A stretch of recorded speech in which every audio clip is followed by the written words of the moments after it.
starts off very much like all other cookies, a really basic dough, but then it gets sliced after the first bake and cooked again. And that is where you get that wonderful crunch from, that extra sort of time in the heat of the oven. And the Italians are really masterful at taking very simple ingredients and somehow in the combination of them arriving at a really luxurious layered result. And it is pure pleasure. And I think part of why biscotti is that thing that is so universally well loved is because it can be in any number of combinations. I'm going to show you a chocolate walnut one today that I particularly love, but you know, pistachio, cranberry, white chocolate. You can do more savory sides with herbs included. You can do orange and, you know, sort of citrus elements. So really, I'm going to show you a batter that's a great base that you can then layer your own personal favorite flavorings into.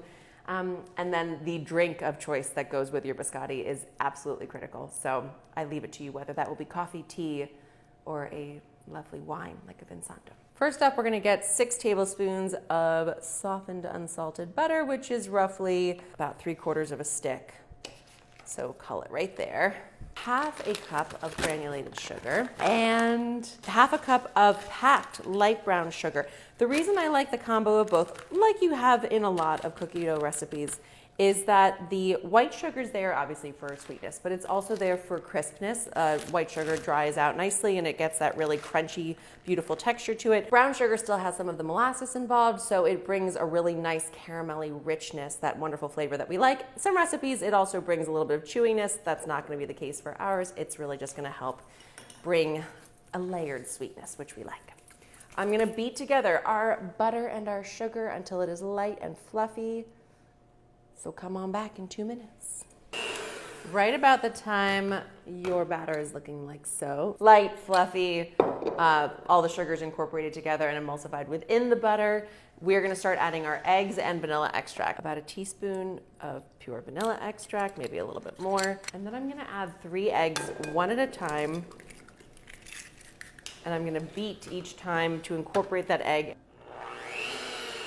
So the reason I beat in between each egg addition is because you actually want to give the batter time to incorporate the eggs and emulsify. You also are using the eggs to build some body into the batter. So you want to take your time and build some of the air into the protein structure of the eggs. Plus eggs bring fat with the yolk, so you're really just building a very cohesive, structured, beautiful little base to your batter. That's our wet mix. Let's get together and make the dry batter. Typically, you're gonna actually make the dry mix, which is flour, a little instant coffee powder, cocoa, the sort of chocolate powder base for our biscotti in a second bowl. But I am drawing inspiration from what I am certain true Italian grandmothers would do, which is just to make everything in one bowl to minimize cleanup. And honestly, cookie recipes are usually quite forgiving. If you just remember to fluff the dry mix around on top, everything will ultimately get incorporated quite nicely. They're not really very temperamental recipes, which is, I think, why they fit so nicely into the Italian repertoire. They are just simple but perfect. 2 cups of all-purpose flour. And then we're also going to use 3/4 of a cup of cocoa powder.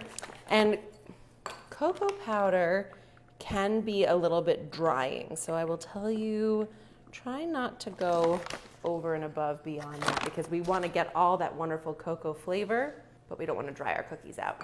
1, 2, 3, and then 1 teaspoon of instant or powdered coffee. Powdered coffee is an addition that you don't have to include. It's really more of like a flavor intensifier. A lot of chocolate cake recipes you'll see, they'll ask you to add a teaspoon or so of instant coffee, really just to round out like the bitterness that chocolate brings, the richness, the intensity of it.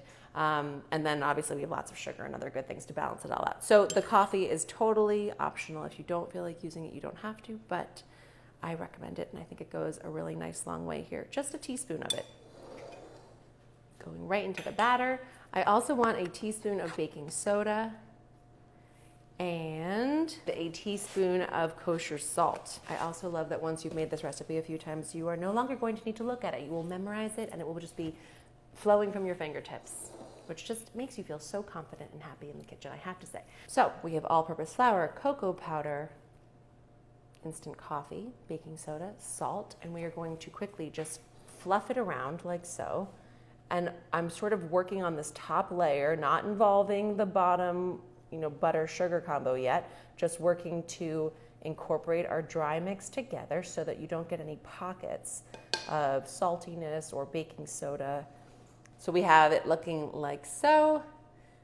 And now we are going to mix it all together and then add our chocolate chips.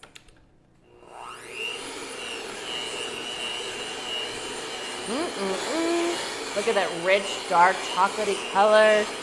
Smells delicious. The last step is to chop up about a cup of walnuts. Roughly, it does. If you like it nuttier, go for more. If you like it without nuts, you don't have to include them. If you want to use another nut, obviously chocolate hazelnut is always a dream.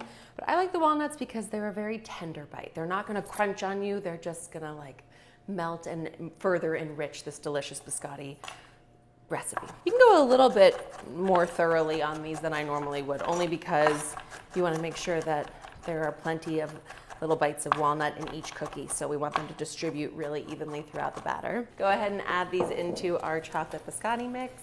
I know you didn't think I forgot about the chocolate chips. 3/4 of a cup of chocolate chips. We're gonna use minis today just because I like we're making little biscotti, so I like that theme.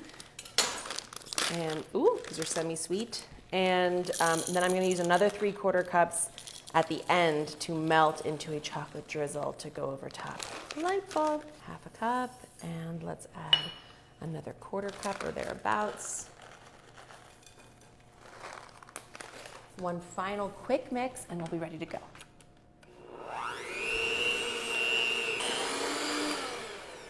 Perfect. Grab yourself some parchment paper and lay it out over your baking sheet. Now comes the fun part. We are going to play with the dough and make 2 logs to bake.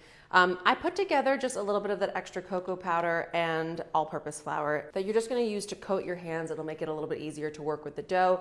I love that once again, the technique is really simple. It's use your hands, make a freeform log, and continue baking a scrumptious dessert with very low stress and very high probability of success.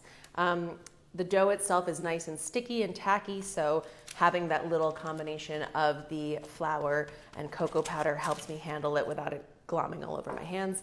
I will say that you could definitely just use all-purpose flour, but I like to include the little combo with the cocoa powder because it just ensures that the color doesn't change and that we're not getting like any powdery substance on the outside of our chocolatey cookies. I'm just sort of eyeballing roughly even logs, and I'm pressing this out to about a 1/2 inch thick. I think that'll end up being maybe 3-4 inches wide. And if you need to scrunch it along down, go ahead and do that. And once they are looking roughly even and flat throughout, beautiful. Do try to scrunch the ends, and you don't want to waste that last end of the cookie, and you kind of want everything evenly thick. So scrunch the ends in, and there you go. 2 beautiful logs into a 350-degree oven. These will take about 25-30 minutes. You're not going to be able to tell when they're golden brown, but if you were making a vanilla base of this, you would see it was golden brown, the aromas of vanilla and just caramelizing sugar wafting through your kitchen. 25-30 minutes. They should be really nice and puffed and set up. We'll let them cool slightly. We'll slice them and we'll bake again. But now for the first bake. We let our logs cool. They are easy to handle now, nice and solid. You can check out the beautifully set cookie bar, and we're done. Just kidding. Now we're gonna slice it into like 1/2 inch thick slices, and that will be the eventual biscotti cookies. Grab yourself a cutting board, and we are just going to use a serrated blade, or a pizza cutter actually works great for this too. And we'll just slice off 1/2 inch little bars. This is what I call chef's prize. Chocolatey, nutty, rich, satisfying, not too sweet. Anyway, 1/2 inch. I'm just sort of holding the bar as I go just to help make sure each little slice stays intact. The width is really up to you. I'm going roughly a 1/2 inch to 1 inch thick on these. And you can see that there's still a little bit of hydration here in the center layer of the thickest part of the bar, which is why we're gonna pop it back into the oven to finish setting up. Once I've sliced my way through the entire bar, I'll just take each individual slice side up, and lay them out on our sheet tray.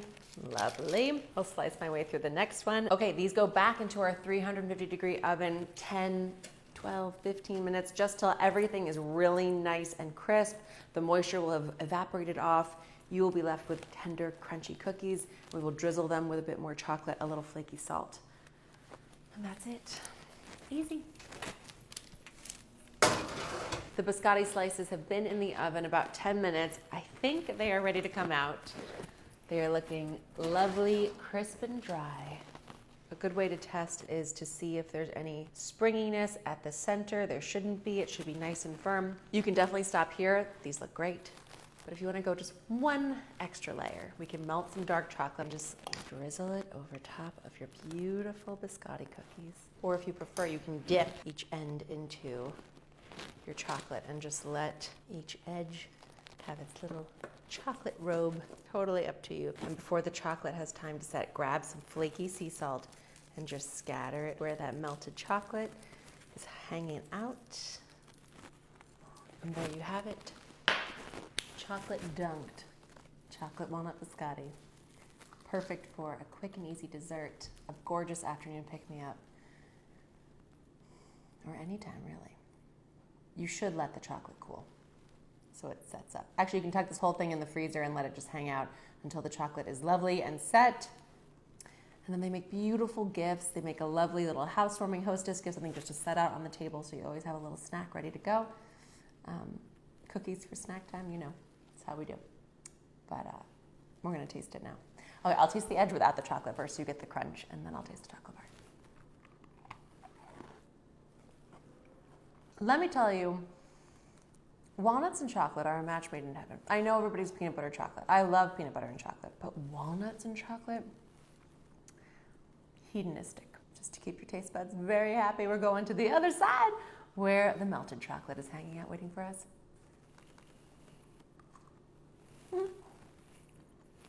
Oh my. The melted chocolate plus the flaky salt, so delicious. We were so patient. We waited for this to cool, not once, but twice. I'm not waiting for it to cool again, but you could and you should for serving purposes. With the melted chocolate on top, beyond. Honestly, guys, there's nothing else to say. It's crunchy, it's chocolatey, it's nutty, it's delicious. It's just sweet enough. Just like you. And before I embarrass myself anymore because I'm covered in chocolate, I'm signing off.